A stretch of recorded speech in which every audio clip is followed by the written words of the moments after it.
ഈ ശാന്തകുമാരി യഥാർത്ഥത്തിൽ റിയാക്ട് ചെയ്യാൻ കാരണം എന്ന് വെച്ചാൽ ഇത് തൻ്റെ പാർട്ടിയെ കൂടി ഈ തെരഞ്ഞെടുപ്പ് കാലത്ത് ബാധിക്കുമോ എന്ന അവരുടെ ഒരു ആശങ്ക കൊണ്ടാണ് അവർ വളരെ രൂക്ഷമായിട്ട് എന്നോട് പ്രതികരിക്കാനായിട്ട് തയ്യാറായത് എന്നാണ് ഞാൻ മനസ്സിലാക്കുന്നത്. കാരണം അവർ ഈ പാർട്ടിയിലുള്ള ഒരു വിശ്വാസം കൊണ്ടാണ് പാർട്ടിക്ക് എന്തെങ്കിലും പറ്റുമോ എന്ന് പെട്ടെന്ന് കരുതുകയും അങ്ങനെ ഇതെന്താണ് എന്ന് മനസ്സിലാക്കാനായിട്ട് ശ്രമിക്കുകയും ചെയ്യുന്നത്. ഇപ്പോൾ ആദ്യം അവരൊറ്റയ്ക്കായിരുന്നു എന്നുള്ളത് ശരിയാണ്. പിന്നീട് സംഭാഷണം നീണ്ടുപോകുന്ന സമയത്താണ് അവരുടെ ഭർത്താവ്, മകൻ ഒക്കെ ഇവർക്കൊപ്പം ഇരുന്ന് സംസാരിക്കുന്ന സാഹചര്യത്തിൽ. അല്ല, ഒപ്പം ഇരുന്നല്ല, ഭർത്താവ് വരുമ്പോൾ ഇത് ആരാണെന്ന് ചോദിക്കുന്നത്, ഹസ്ബൻഡ് ആണെന്ന് പറയുമ്പോൾ ഭർത്താവിനെ കൂടെ അവിടെ പിടിച്ചിരുത്തു എന്നാണ് അവർ പറയുന്നത്. അതെ, അങ്ങനെയാണ് സംഭവിക്കുന്നത്. അത് കഴിഞ്ഞ് പിന്നെ മകൻ വരുന്നുണ്ട്, അപ്പോൾ മകനെയും ഇരുത്തു എന്ന് പറയുന്നത്, അസോസിയേറ്റ് വിത്ത് ദം എന്നാണ് പറയുന്നത്.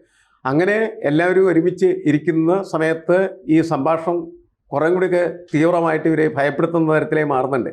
പക്ഷെ എനിക്ക് തോന്നുന്നത് അദ്ദേഹത്തിൻ്റെ ഈ MLA ഭർത്താവ് ഈ സംഭവം തുടങ്ങുന്ന സമയത്ത് തന്നെ ഡ്രൈവറെ പോലീസ് സ്റ്റേഷനിലേക്ക് പറഞ്ഞയച്ചിട്ടുണ്ട് എന്നാണ്. അങ്ങനെയല്ല, ഈ ശാന്തകുമാരിയുടെ അടുത്ത് അവർ ചോദിക്കുന്നുണ്ട് നിങ്ങൾ ആധാർ കാർഡ് കാണിക്കണം എന്ന് പറഞ്ഞു. അപ്പോൾ ശാന്തകുമാരിയുടെ കൈവശം അപ്പോൾ ആധാർ കാർഡില്ല. അവർ പറയുന്നുണ്ട് എൻ്റെ കാർഡ് വണ്ടിയിലാണെന്ന് പറഞ്ഞു. അങ്ങനെ ഡ്രൈവറെ വിളിക്കുകയാണ്. അപ്പോൾ ഡ്രൈവർ ആധാർ കാർഡ് എടുക്കാൻ പോകുന്ന സമയത്താണ് ഈ സംഭവം. ഡ്രൈവർക്ക് ഒന്നിൽ എന്തെങ്കിലും കത്തിക്കാണ് ഇത്തരം സംഭവങ്ങളൊക്കെ അറിഞ്ഞുകൊണ്ട് ഡ്രൈവർ നേരെ ഈ കുഴൽമന്ദം പോലീസിൽ ഈ വിവരം അറിയിക്കുകയായിരുന്നു.